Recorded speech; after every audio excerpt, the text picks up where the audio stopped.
बहुत परेशान था। ना चाहते हुए भी उसके मन में तरह तरह के गलत विचार आते रहते। उसका स्वभाव भी काफी चिड़चिड़ा हो गया था। वह बात बात पर गुस्सा हो जाता, दूसरों के प्रति जलन और नफरत की भावना रखता, लोगों की बुराई करता और अपने मन में तरह तरह की नकारात्मक कल्पनाएं करता। वह अपनी इन सब बुरी आदतों से बहुत परेशान हो चुका था। उसने बहुत से तरीके आजमाए, बहुत प्रयास किया अपने अंदर के इन बुरे विचारों को खत्म करने का, लेकिन कोई भी तरीका काम नहीं कर रहा था। अंततः एक दिन परेशान होकर उसने अपने गुरु के पास जाने का निर्णय किया। गुरु एक बहुत ही बुद्धिमान और आत्मज्ञानी व्यक्ति थे। जवान भिक्षु ने गुरु से पूछा, गुरुदेव, मैं अपने मन से इन नकारात्मक विचारों को कैसे खत्म कर सकता हूँ? गुरु ने उत्तर देते हुए कहा, नकारात्मक विचार बादलों की तरह होते हैं, जो कि साफ आसमान को धुंधला बना देते हैं। अगर तुम्हें साफ आसमान देखना है, तो पहले इन बादलों को हटाना पड़ेगा। ठीक इसी प्रकार, अगर तुम अपने दिमाग से नकारात्मक विचारों को खत्म करना चाहते हो, तो सबसे पहले तुम्हें इन नकारात्मक विचारों के मूल कारणों को पहचानना और उन्हें नष्ट करना पड़ेगा। जवान भिक्षु को गुरु की यह बात ठीक से समझ नहीं आई, तो उसने गुरु से इसे थोड़ा विस्तार से समझाने का आग्रह किया। तब गुरु ने शिष्य को एक कहानी सुनानी शुरू की। एक बार एक व्यक्ति जंगल से गुजर रहा था। तभी उसे रास्ते पर एक सर्प दिखाई पड़ा। सर्प को देखते ही वह व्यक्ति डर गया और वहां से भागने लगा। जैसे ही वह दौड़ा, उसका पैर एक पत्थर से टकरा गया और वह वहीं गिर पड़ा। उसने खुद को बुरी तरह घायल कर लिया था। जब वह उठा और पीछे मुड़कर देखा, तो पाया कि वहां कोई सर्प नहीं, बल्कि सर्प के आकार की एक लकड़ी थी, जो कि रास्ते पर पड़ी हुई थी।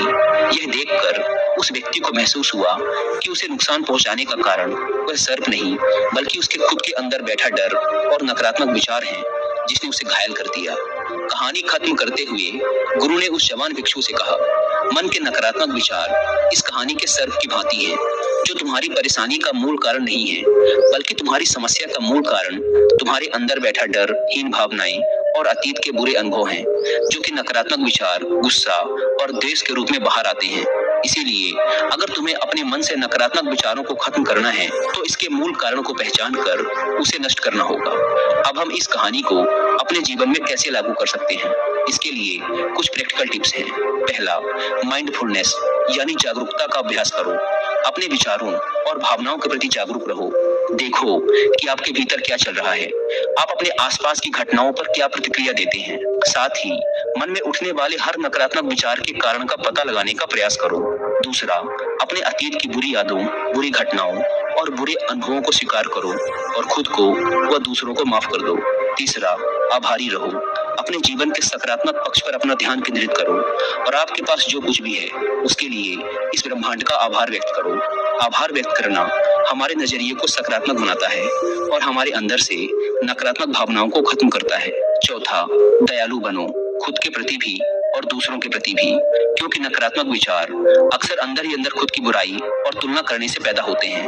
अपने अंदर दया भावना रखकर हम ज्यादा सकारात्मक और संतुष्ट जीवन जी सकते हैं। संक्षिप्त में ये कहानी हमें सिखाती है कि नकारात्मक विचार हमारी परेशानी का मूल कारण नहीं है। असल समस्या तो हमारे भीतर गहराई में छुपी हुई है। इन विचारों के मूल कारणों को पहचान कर हम इन विचारों को अपने दिमाग से निकालना शुरू कर सकते हैं और एक ज्यादा खुशहाल और शांति से भरा जीवन जी सकते हैं। याद रहे,